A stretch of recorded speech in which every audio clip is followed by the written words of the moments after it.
let us offer our life to God.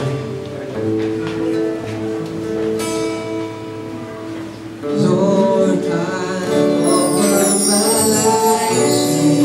Reflect po natin yung kwentang ito. Kung gusto mo umiyak sa Panginoon, you're free. Gusto mo isuko lahat sa Panginoon, do it now. Lord, I offer my days. Sing my praise to you.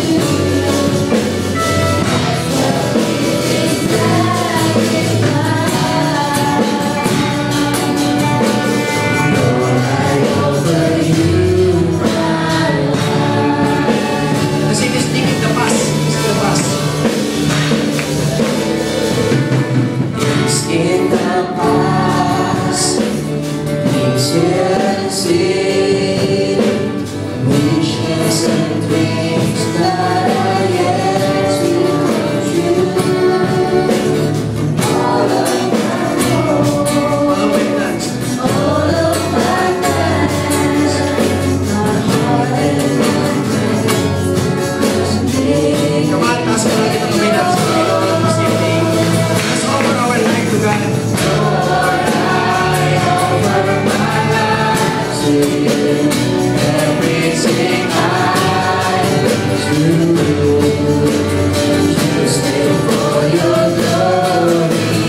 Lord, I offer my days to you.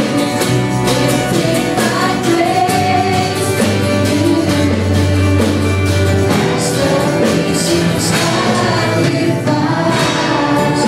Again, it's our time. Tapos just po, God wants us to take our priority. So right now, let's recommit ourselves to God. So tandaan po natin, it's not me.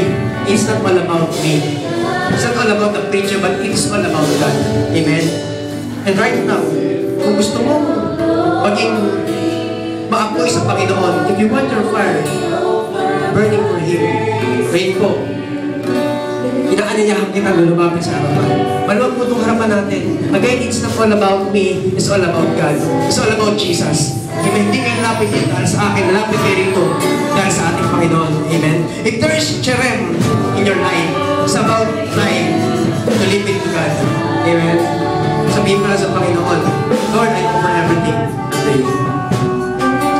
Kung gusto mo na mag-apoy sa Panginoon, gusto mo i-recommit yung buhay mo sa Kanya.